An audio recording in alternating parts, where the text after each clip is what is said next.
அன்பு நேயர்களே, உங்கள் அனைவருக்கும் என்னுடைய வணக்கங்கள். துலாம் ராசியினரே, எண்ணற்ற இன்னல்களையும் சவால்களையும் புன்னகையோடு எதிர்கொள்ளும் ஆற்றல் படைத்த உங்களுக்கு இப்போது உங்கள் வாழ்வின் உன்னதமான தருணங்களையும் வரவிருக்கும் நல்வாய்ப்புகளையும் பற்றி விரிவாக பேச வேண்டிய நேரம் வந்திருக்குங்க. ஒரு மனுஷன் தன் பயணத்தில் இடர்பாடுகளை சந்திக்கும் போது அவன் மனதோடு எப்படி அவனை வழி நடத்துது, அந்த பயணத்தில் இறைவனோட அருள் சக்தியும் குருவோட வழிகாட்டுதலும் எத்தனை பெரிய மாற்றங்களை உருவாக்குதுன்னு நம்ம ஆழமாக சிந்திக்கணும். இன்றைய உரையாடலை தொடங்குறதுக்கு முன்னாடி அசுரர்களை அழிச்சு அறத்தை காத்த அந்த தமிழ் கடவுள் முருகப்பெருமானோட திருவடைகளை சரணடைஞ்சு அவரோட திருநாமத்தை செப்பி நம்ம அக தூய்மையை நிலைநிறுத்திக்கலாமுங்க. வாங்க.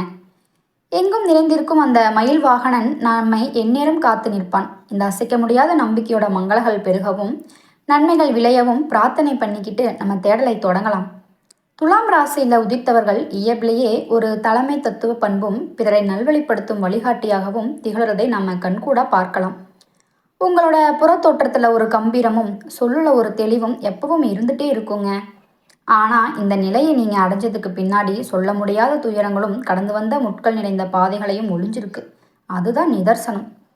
எத்தனை இடர் வந்தாலும் கலங்காத மனத்திடம் கொண்ட நீங்கள் சுயநலமில்லாத ஒரு மாபெரும் குணத்துக்கு சொந்தக்காரர்கள். அதாவது உங்களுக்கு ஒரு சங்கடம் வந்தால் அதை மௌனமாக தாங்கிக்குவீங்க. ஆனால் உங்களை சார்ந்தவங்களுக்கோ உற்றார் உறவினர்களுக்கோ ஒரு சின்ன இடைஞ்சல் வந்தாலும் அதை தொடச்செறிய முன்னாடி நின்று களம் காணுவீங்க. இந்த தியாக உணர்வும் பிறர் நலம் நாடும் பண்பும் தான் உங்களை மற்றவங்களோட இருந்து தனித்துவமாக பிரித்து காட்டுது. வாழ்க்கை என்பது தேங்கி நிற்கிற குட்டை இல்லை, அது ஓடிக்கிட்டு இருக்கிற நதின்னு உணர்ந்த நீங்கள் ஒவ்வொரு விடியலையும் ஒரு பாடமாக அணுகணும். நடைமுறை வாழ்வில் நம்ம சந்திக்கிற சின்ன சின்ன சிக்கல்கள் வெறும் தடைகளாக பார்க்காம ஆளுமையை செதுக்கிற ஒளிகளாக கருதுங்க. குருவருள் என்பது ஒரு இருண்ட காற்றுல கையில் ஏந்திய தீபத்தை மாதிரி.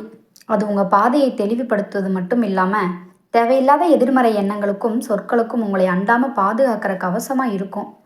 சவால்களை பார்த்து பயந்து ஒதுங்காம அவற்றை உங்கள் வளர்ச்சிக்கான ஏணிகளாக மாற்றி நேர்மறையான ஆற்றல்களை மட்டும் உங்கள் ஆழ் மனத்தில் விதைச்சா பிரபஞ்சத்தோட நல்ல சக்திகள் எல்லாம் உங்களுக்கு துணையாக நிற்கிறத நீங்கள் உணர ஆரம்பிப்பீங்க. இந்த தத்துவார்த்த பயணத்தில் நம்ம எப்படி வெற்றி பெற போகிறோம்னு மிக நுணுக்கமான தொடர்ந்து பார்ப்போமா? பிரபஞ்சத்தோட பேராற்றல் மிக்க அந்த பரம்பொருளோட திருவருள் எப்பவுமே ஒரு மனுஷனுக்கு தற்செயலாக கிடைக்காது.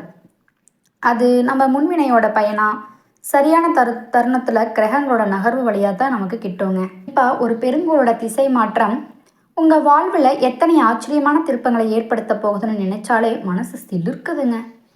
உங்கள் வாழ்க்கை போராட்டத்தில் நம்ம சந்திக்கிற அன்றாட சவால்கள் உண்மையிலேயே நம்மை அழிக்கவற்றவை இல்லை, மாறா நம்மை அடுத்த கட்டத்துக்கு உயர்த்துகிற பரீட்சைகள் தான் இவை. ஒரு மனுஷன் தனியாக நின்று சாதிப்பதை விட அவனுக்கு தகுந்த வழிகாட்டியோ குருவோ கிடைச்சா அவன் வெற்றி பயணம் பன்மடங்கு வேகம் எடுக்கும். உலக புகழ்பெற்ற செல்வந்தர்களையும் சரித்திரத்தில் சாதனைகளை பதிச்ச மனிதர்களையும் உற்று பார்த்தா அவங்களுக்கு பின்னாடி ஒரு தீர்க்கமான ஆலோசனையும் ஒரு குருவோட வழிகாட்டுதலும் நிழலாக இருந்திருக்கிறதை உணர முடியும். யாரோ ஒரு மேதையோட திட்டமிடலும் மற்றொருத்தரோட உழைப்பும் சேரும்போது தான் அங்கே ஒரு சாமர்த்தியமே உருவாகுது. அதே மாதிரியான ஒரு திருப்பு முனையை நோக்கி தான் நீங்கள் இப்போ நகர்ந்து கொண்டிருக்கிறீங்க. ஒவ்வொரு விடியலும் நமக்கு ஒரு புதிய செய்தியை சுமந்து வருதுன்னு நம்ம ஆழமாக மனசில் வச்சுக்கணுங்க. இறைவன் ஒவ்வொரு நாளும் நமக்கு ஒரு பாடத்தை கற்றுக் கொடுக்க தவறுவதில்லை. ஆனால் அந்த பாடத்தை நம்ம உள்வாங்கிற மனநிலையில் இருக்கோமோன்னு தான் கேள்வி. காலையில் தூக்கத்தில் இருந்து எழும்போதே இன்று இந்த பிரபஞ்சம் எனக்கு என்ன அரிய விஷயத்தை கற்றுக் கொடுக்க போகுதுன்னு தேடலோடவும் ஆவலோடவும் எழணும். நம்ம கற்றுக்கிற ஒவ்வொரு சின்ன பாடமும் அடுத்த நாள் நம்ம எடுக்கிற முடிவுகளுக்கு ஒரு கலங்கரை விளக்கமாக இருக்கும். விதியோட விளையாட்டில் கிரகங்களுக்கு இறைவனும் கைகோர்த்து நமக்கான பாதையை சீர் செய்து கொண்டே இருக்காங்க. ஒரு மனுஷன் தன் வாழ்வோட இறுதி தருணம் எப்போன்னு தெரிஞ்சால் ஒரு நிமிஷம் கூட நிம்மதியாக இருக்க முடியாது. ஆனால் இன்னும் சில நாட்களுக்கு நான் ஒரு மகத்தான வெற்றியை எட்டிடுவேன்னு இலக்குக்கும் நம்பியும் இருந்தால் அவன் உற்சாகமும் உழைப்பும் எல்லையை கடந்து போகுங்க. அதே மாதிரியான இலக்கையை நோக்கி தான் இப்போ நீங்கள் உந்தப்படுறீங்க. உங்கள் காதில் விழுற எதிர்மறையான சொற்களையும் உங்கள் தன்னம்பிக்கையும் சிதைக்க நினைக்கிற சூழல்களையும் தயவு செஞ்சு முழுசாக தவிர்த்திடுங்க. அந்த மாதிரி இடங்களில் இருந்து உங்களை அப்புறப்படுத்திக்குவதே உங்கள் ஆன்ம பலத்துக்கு பெரிய உதவியாக இருக்கும். ஒவ்வொரு சவாலையும் ஒரு பாடமாக ஏற்றுக்கிட்டு அந்த பாடத்தை படிக்கிற தீராத வேட்கையை உங்கள் ஆழ்மனத்தில் வளர்த்துக்கோங்க. குருவோட வழிகாட்டுதல் என்பது இருளில் வழிகாட்டுற ஒளி மட்டும் இல்லை, அது உங்கள் கர்ம வினைகளை தீர்க்கிற மருந்தும் கூட. அந்த மகா குருவானவர் தன் வக்கர நிலையிலிருந்து விடுபட்டு மீண்டும் தன் நேர்கதையை தொடங்குற அந்த மங்களமான நாள் உங்கள் வாழ்வோட இருளை அகற்றப் போகுதுங்க. மே மாதம் 17ஆம் தேதிக்கு பிறகு நடக்கப் போகிற அந்த கிரக மாற்றம் உங்கள் பொருளாதார சிக்கல்களையும் மனக்கவலைகளையும் வேரோடு பிடுங்கி ஒரு புதிய வசந்த காலத்தை தொடங்கி வைக்கப் போகுது. இதில் எல்லளவும் ஐயம் இல்லை. அந்த அரிய மாற்றத்தை முழு நம்பிக்கையோடு வரவேற்க நம்ம தயாராக இருக்கணுங்க. வாழ்வோட நுணுக்கமான உண்மைகளை தேடி அலையிற ஒரு நேயர், நம்ம ஏன் நெத்தியோட மைய பகுதியில் திலகம் விடுறோம்? இது வெறும் சடங்கு தானா, இல்லை இதுக்கு பின்னாடி ஏதாவது பிரபஞ்சம் ரகசியம் ஒளிஞ்சிருக்கான்னு கேட்குற மாதிரி இன்றைய நம்ம உரையாடலோட அடுத்த கட்டம் அமையுதுங்க. உண்மையில நம்ம நெத்தியில இடுற வெறும் பொட்டு இல்லை, அது நம்ம பிரச்சனைகளை ஒருமுகப்படுத்துகிற ஒரு மகா சங்கமம். மனுஷ உடலோட இரு கண்கள், நாசி, மூளையோட நரம்பு மண்டலங்கள் எல்லாம் ஒரு புள்ளியில் இணைகிற அந்த இடத்தை தான் ஆக்கன் சக்கரம்னு ஞானிகள் சொல்கிறாங்க. போர்க்களத்தில் கூட நெத்தி பொட்டுல சுட்டா உயிர் பிரியும்னு சொல்லுவாங்க. ஏன்னா உடலோட எல்லா உயிர் சக்திகளையும் குவிகிற மையப்புள்ளி அதுதான். நம்ம அங்கே குங்குமமோ சந்தனமோ திருநீரோ இடும்போது சிதறி கிடக்கிற நம்ம எண்ண ஓட்டங்கள் எல்லாம் ஒரு புள்ளியில் நிலை பெறுது. துலாம் ராசியினரே, உங்கள் சிந்தனைகளை நீங்கள் எப்போ அந்த நெத்திப்பொட்டோட மையத்துக்கு கொண்டு வரீங்களோ அப்போ தான் உங்கள் ஆள் மனத்தோட ஆற்றல் விழித்தேலும். நீங்கள் எதையுமே வெளிப்படையாக ஒளிவு மறைவு இல்லாமல் பேசுகிற சுபாவம் உள்ளவங்க. அதனால் இந்த மன ஒருமைப்பாடு உங்கள் வார்த்தைகளுக்கு இன்னும் அதிக வலிமையை தரும். காலச்சக்கரத்தில் ஒரு மாபெரும் மாற்றம் நடக்கப் போகுது. நீண்ட நாட்களாக தன் இயல்பான பாதையில் இருந்து விலகி வக்கர கதியில் சஞ்சரித்து அந்த பிரபஸ்கதிபதி இப்போ தன் வக்கர நிவர்த்தியை அடைஞ்சு நேரான பாதையில் பயணிக்க ஆரம்பிக்கிறார். இதை செய்யலாமா வேண்டாமான்னு நீங்கள் தயங்கிக்கிட்டே இருந்த காரியங்கள் எல்லாத்தையும் இப்போவே செயல் வடிவம் கொடுக்க ஆரம்பிங்க. காலம் உங்களுக்காக காத்திருக்காது. ஆனால் சரியான காலத்தில் நீங்கள் எடுக்கிற முயற்சி மகத்தான பலனை தருங்க. துலாம் ராசிக்காரர்கள் மனசு வச்சா ஒரு சாதாரண தருணத்தையே கொண்டாட்டமாக மாற்றுற வல்லமை கொண்டவங்க. கடந்த காலங்களில் 9ஆம் இடத்துல அமர்ந்து குரு பகவான் சில முட்டுக்கட்டுகளை ஏற்படுத்தி இருக்கலாம். திட்டமிட்ட காரியங்கள் கைகூடாமல் தள்ளி போயிருக்கலாம். ஆனால் அந்த தடைகள் எல்லாம் இப்போது பனி மாதிரி விழுகிற தருணம் வந்துடுச்சுங்க. தேவையற்ற உறவுகளும் உங்களை பிடிக்காதவங்களும் சகவாசமும் தானாக உங்களை விட்டு விலகி போகும்.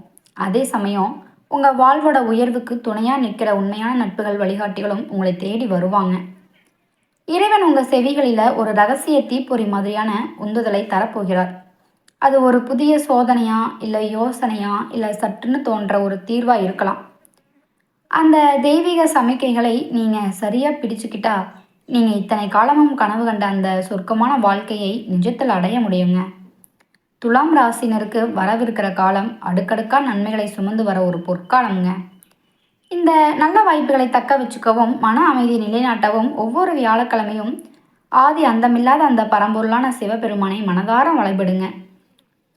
ஆலயத்துக்கு போய் குறைஞ்சது 5 நிமிஷம் அந்த சிவலிங்க திருமேனியை உற்று பார்த்து தியான நிலையில் அமர்ந்து வாங்க. உங்கள் எண்ணங்கள் எவ்வளவு தூய்மையாக வலிமையாக இருக்குதோ அவ்வளவு விரைவாக உங்கள் துயரங்கள் எல்லாம் நீங்கி நீங்கள் நினைச்ச மாதிரியே உங்கள் வாழ்க்கை மிக உன்னதமான நிலையை அடையும். இது திண்ணம். உங்கள் சங்கல்பம் உறுதியாக இருந்தால் பிரபஞ்சம் அதை நிறைவேற்றி கொடுக்குங்க. ஒரு நேயர் ஆழமான ஏக்கத்தோடு நம்மக்கிட்ட கேட்கலாம், நம்மை சுற்றி இருக்கிற மனுஷர்களே நம்ம மன அழுத்தத்தையும் இன்னல்களையும் தரும்போது நம்ம மட்டும் எப்படி நேர்மறையாக இருக்க முடியும்? எண்ணங்களுக்கு வலிமை இருக்குன்னு உண்மையா? இது நான் சொல்கிற பதில் இதுதான். நம்ம வாழ்வோட நிம்மதியை சிதைக்கிற எதிர்மறை அதிர்வுகள் பெரும்பாலும் வெளி மனுஷர்களிடமிருந்தே வருது. ஆனால் இந்த பிரபஞ்சத்தில் ஒளியை மாதிரி இருளும் இருக்குன்னு மறந்துடாதீங்க. இருளை பற்றி சிந்திப்பதை விட உங்கள் அகத்துக்குள்ளே இருக்கிற பேரொளியை நோக்கி திரும்புங்க. நல்லவங்களோட உரையாடலை அல்லது விஷயங்களை மட்டும் கேட்கறது, மங்களமான எண்ணங்களையும் வளர்க்கறது, இவைதான் உங்கள் வாழ்வை சீரமைக்கிற ரகசிய சூத்திரங்கள். நாம் வாயால் உச்சரிக்கிற சொற்களை விட நம்ம ஆழ்மனத்தில் அலைபாயிற எண்ணங்களுக்கு தான் அண்டவெளியில் கட்டுப்படுத்துகிற அதீத வலிமை இருக்குங்க.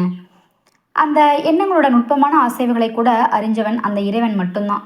எனவே உங்கள் மனமாகிய விளைநிலத்தில் நல்ல விதைகளை மட்டும் விதைச்சு வாங்க. உங்கள் சிந்தனைகளோட பிரதிபலிப்பாக தான் உங்கள் எதிர்காலம் அமையும். இதில் எல்லளவும் மையமில்லை. தற்போது துலாம் ராசியில் பிறந்தவர்கள் தங்கள் வாழ்வாதாரத்தை மேம்படுத்திக்கவும் லட்சியங்களை அடையவும் ஒருவித எதிர்நீச்சலை போட்டுக்கிட்டு இருக்கலாம். வரவிருக்கும் காலகட்டம் உங்களுக்கு ஒரு பொற்காலமாக திகழப்போகுதுங்க. இதில் எந்த சந்தேகமுமே இல்லை. நீங்கள் எடுக்கிற முயற்சிகளில் ஒருவேளை சின்ன தாமதங்கள் வந்தாலும் அதை பார்த்து பயந்து பின்வாங்காதீங்க. ஏன்னா அந்த தாமதம் உங்களை இன்னும் செழுமைப்படுத்துகிற ஒரு கால அவகாசமாக தான் இருக்கும், தோல்வி இல்லைங்க. உங்கள் மனத்தெளிவு இப்போது பல மடங்கு அதிகரிக்கும். எதையும் ஆக்கப்பூர்வமாக சிந்திக்க ஆரம்பிப்பீங்க. அவசரப்பட்டு எந்த முக்கிய முடிவையும் எடுக்காம நிதானத்தோட காய்களை நகர்த்தினா உங்களை ஒரு வெற்றிகரமான இடத்துக்கு இட்டு செல்லுங்க. தொழில் மற்றும் வணிகம் சார்ந்த விஷயங்களில் நீங்கள் மேற்கொள்கிற எழுத்துப்பூர்வமான தொடர்புகள் அல்லது கடித போக்குவரத்துகள் உங்களுக்கு சாதகமான செய்திகளை தேடி வரும். வியாபாரத்தை விரிவுபடுத்துகிற புதிய திட்டங்கள் உங்கள் மனசில் உதிக்கும். அந்த செயல்படுத்துகிற உத்வேகமும் உங்களுக்கு கிடைக்குங்க. உத்தியோகத்தில் இருப்பவர்கள் பணி நிமித்தமாக சில பயணங்களை மேற்கொள்ள வேண்டியிருக்கும். இது கொஞ்சம் உடல் சோர்வை தந்தாலும் அதன் மூலமாக எதிர்காலத்தில் பலன்கள் உறுதியாக கிடைக்குங்க. பணியிடத்தில் மேலதிகாரோட கருத்து வேறுபாடுகளை தவிர்த்து கொஞ்சம் இணக்கமாக செல்வது உங்கள் வளர்ச்சிக்கு ஒரு பாதுகாப்பு கவசமாக இருக்குங்க. குடும்ப சூழலில் நிலவி வந்த குழப்பங்களும் தேவையற்ற வாக்குவாதங்களும் இப்போ விடைபெற தருணம் வந்துடுச்சுங்க. கணவன் மனைவிக்கிடையே இருக்கிற அந்யோன்யம் அதிகரிக்க ஒருவருக்கொருவர் மனம் விட்டு பேசி முடிவுகளை எடுப்பது ரொம்ப நல்லதுங்க. பிள்ளைகளோட வளர்ச்சி மற்றும் அவங்களோட எதிர்காலத்து நலனில் உங்கள் அக்கறை இப்போ ரொம்ப அதிகமாக இருக்கும். குடும்ப வருமானத்தில் ஒரு சீரான உயர்வை பார்ப்பீங்க. இது உங்கள் பொருளாதார சுமைகளை குறைக்கும். பெண்களுக்கு எதிலும் ஒரு தெளிவான பார்வையும் எடுத்த காரியத்தை வெற்றிகரமாக முடிக்கிற ஆளுமையும் இப்போ இயற்கையாக அமையும். கலைத்துறையை சார்ந்தவங்களுக்கு ஆன்மீகத்தின் மேலே ஒரு ஈர்ப்பும் அதன் மூலமாக ஒரு மன அமைதியும் கிடைக்கும். நீண்ட நாட்களாக இழுபறியாக இருந்த பண பலன்கள், நிலுவை வைத்த தொகைகள் இப்போ உங்கள் கைக்கு வந்து சேருங்க. நண்பர்களோட ஆதரவு உங்களுக்கு ஒரு பெரிய தூணாக இருக்கும். அரசியல் களத்தில் இருப்பவர்கள் ஒவ்வொரு அடியையும் ரொம்ப கவனத்தோடு எடுத்து வைக்கணும். மிக எளிதாக முடிஞ்சிடும்னு நினைக்கிற காரியம் கூட கொஞ்சம் தாமதமாக பின்னாடி தான் கைகூடும். அரசு ரீதியான உதவிகள், அனுகூலங்கள் எதிர்பார்த்த மாதிரி உங்களுக்கு சாதகமாக அமையும். கல்வி பயிலுற மாணவர்கள் ஆசிரியர்களோட வழிகாட்டுதலை சரியாக பின்பற்றதும் ஐயங்களை உடனுக்குடன் தீர்த்துக்கிறதும் உங்கள் வெற்றிக்கு அடித்தளமாக இருக்கும். மொத்தத்தில் உங்கள் வாழ்வோட திசை இப்போ மங்களகலத்தை நோக்கி திரும்பி இருக்குங்க. தீய சொற்களுக்கோ தோல்விக்கோ உங்கள் அகராதியில் இடமே இல்லை. நன்மையே விளையும், நல்லதே நடக்கும். இறைவன் இந்த ஆன்மீக தேடலோட இறுதி பகுதியில் ஒரு நேயர் மனநிறைவோட இறைவனோட கருணையையும் கோள்களோட நகர்வையும் நம்ம உணர்ந்துட்டோம். ஆனால் ஒவ்வொரு தனி மனுஷனோட நட்சத்திர பலன்கள் அவன் வாழ்வை எப்படி செதுக்குதுன்னு கேட்கிற மாதிரி இந்த நிறைவு பகுதி அமையுதுங்க. துலாம் ராசியோட அங்கமா திகழற சித்திரை நட்சத்திரத்தோட 3ஆம் மற்றும் 4ஆம் பாதங்களில் உதித்தவர்களுக்கு இந்த காலகட்டம் ஒரு எச்சரிக்கையாகவும் அதே சமயம் பெரும் நம்பிக்கையோடும் தொடங்குதுங்க. எந்த முக்கியமான காரியத்திலையும் அடுத்தவங்களை முழுசாக நம்பி பொறுப்புகளை ஒப்படைக்கிறதை விட உங்கள் நேரடி பார்வையில் அவற்றை வசிச்சிருப்பது உங்களை காக்கும். தொழில் மற்றும் வணிக ரீதியாக சில சின்ன சின்ன நெருக்கடிகள் தலை தூக்கினாலும் அவற்றை தகத்தெறிஞ்சு முன்னேற வல்லமை உங்களுக்கு இருக்குங்க. பணியிடத்தில் எந்த வேலைக்கும் முன்னுரிமை கொடுக்கணும்னு குழப்பம் வரலாம். அதனால் திட்டமிட்ட செயல்பாடு அவசியம். உங்கள் ஆள் மனதில் நீண்ட நாட்களாக கனநின்று கொண்டிருந்த ஆசைகள் இப்போது நிறைவேற தருணம் வந்துடுச்சுங்க. கல்வி படித்து தகுந்த வேலைக்காக காத்துக்கிற இளைஞர்களுக்கு தகுதிக்கேற்ற உத்தியோகம் அமையும். திருமண தடைகள் விலகி மனதுக்கு இனிய வாழ்க்கை துணை அமைவதும் மழலை செல்வம் வேண்டி தவம் இருப்பவர்களுக்கு அந்த பாக்கியம் கிடைப்பது இந்த மாதத்தோட விசேஷ பலன்களாக இருக்குங்க. கைகளில் பணப்புழக்கம் தாராளமாக இருக்கும். அதனால் பொருளாதார நிலை மேன்மை அடையும். அடுத்ததாக துலாம் ராசியில் சுவாதி நட்சத்திரத்தில் பிறந்தவங்களோட வாழ்வை உற்று பார்த்தா குடும்ப உறவுகளுக்குள்ள சின்ன சின்ன மன வருத்தங்கள் தோணி பிறகு மறையிற நிலை தெரியுது. குறிப்பாக தம்பதிகளுக்கிடையே எதிர்பார்த்த கருத்து மோதல்கள் வரலாம். அதனால் ஒருவரை ஒருவர் விட்டு கொடுத்து செல்வது இல்லறத்தில் அமைதி நிலைநாட்டுங்க. பிள்ளைகளோட உரையாடலில் கனிவும் நிதானமும் தேவை. உறவினர்கள் எந்த வாக்குறுதியும் தராமல் இருப்பது பின்னாடி வர சங்கடங்களை தவிர்க்கும். நெடுநாட்களாக அரசு அலுவலகங்களுக்கு தேங்கி கிடந்த கோப்புகள் இப்போ சாதகமாக நகருங்க. உங்களை ஒரு காலத்தில் உதாசீனப்படுத்தவங்க இப்போ உங்கள் வளர்ச்சியை பார்த்து வியந்து உங்களை தேடி வருவாங்க. மற்றவங்க கிட்ட கடன் வாங்கி வாழ்க்கை நடத்தின காலம் மறைஞ்சு இப்போ நீங்கள் மற்றவங்களுக்கு பொருளாதார ரீதியாக உதவும் அளவுக்கு உங்கள் செல்வாக்கும் கௌரவமும் உயரப்போகுதுங்க. துலாம் ராசியோட மற்றொரு அங்கமான விசாக நட்சத்திரத்தோட முதல் 3 பாதங்களுக்கு பிறந்தவங்களுக்கு பிறருக்கு உதவி செய்ய முயற்சிக்கும் போது சில இக்கட்டான சூழல்கள் வரலாம். ஆனாலும் உங்கள் சமயோசித்த புத்தியால் அவற்றை சமாளிப்பீங்க. மாணவர்கள் கல்வியில் காட்டுற அதீத உழைப்பு போட்டிகளுக்கு உங்களுக்கு மகத்தான வெற்றியை தேடித்தரும். உத்தியோகத்தில் இருப்பவங்களுக்கு புதிய பொறுப்புகளும் உயர் பதவிகளும் பரிந்துரைகளும் கிடைக்கும். இந்த நன்மைகள் உங்கள் வாழ்வில் தடையில்லாமல் தொடர உங்கள் குலதெய்வத்தை மனதோடு போட்டுருங்க. குலதெய்வம் என்பது எங்கேயோ இருக்கிற ஒரு உருவம் மாதிரி இல்லைங்க. அது வம்சத்தோட ஆணிவேர். குலதெய்வம் தெரியாதவங்க கூட இல்லத்தில் ஒரு நெய் தீபம் ஏற்றி அந்த ஒளியில் அவங்க குலதெய்வத்தை காக்கிற தெய்வத்தை ஆகானம் செஞ்சு வழிபடுங்க. குலதெய்வம் குலம் காக்குன்னு சொல்கிறது வெறும் வார்த்தை இல்லை, அது ஒரு மாபெரும் உண்மை. முதல்ல குலதெய்வம், பிறகு உங்க இஷ்ட தெய்வம். இப்படி வரிசைப்படுத்தி வழிபடும்போது எத்தனை கோயில்கள் ஏறி இறங்கினாலும் கிடைக்காத மாற்றம் உங்களை தேடி வரும். தினமும் காலையில எழுந்த உடனே அந்த பிரபஞ்சத்தோட கண்கள் தெய்வமான சூரிய பகவானை வணங்குறதை வழக்கமா ஆக்கிக்கோங்க. மற்ற கிரகங்கள் சாதகமில்லாத நிலையில் இருந்தாலும் ஆதித்தனத்தோட அருள் பார்வை இருந்தா உங்க வம்ச வாழ்வோட இருள் அகன்று ஒளி பிறக்கும். உங்க கண்களை வழிஞ்ச கண்ணீர் எல்லாம் காணாமல் போகுங்க. இந்த பயணத்தோட நிறைவா உங்க கர்ம வினைகளை குறைக்கும் ஒரு எளிய பயிற்சியை செய்யுங்க. உங்க இல்லத்துக்கு அருகில் இருக்கிற ஆதரவற்ற முதியோர்களுக்கு உங்களால் இயன்ற சின்ன உதவியை செய்யுங்க. இதுக்கு பெரிய பணம் செலவு செய்ய வேண்டாம். ஒருவேளை உணவளிப்பது கூட உங்க பாவ மூட்டைகளை கரைச்சு புண்ணியத்தை சேர்க்கும். எண்ணம் தூய்மையா இருந்தா வாழ்க்கை ஒரு வசந்தமா மாறும். நன்மையே நடக்கும், நல்லது மட்டுமே நிகழும். மனமார்ந்த நன்றியோடு இந்த உரையாடலை நான் நிறைவு செய்கிறேங்க. நன்றி, வணக்கம்.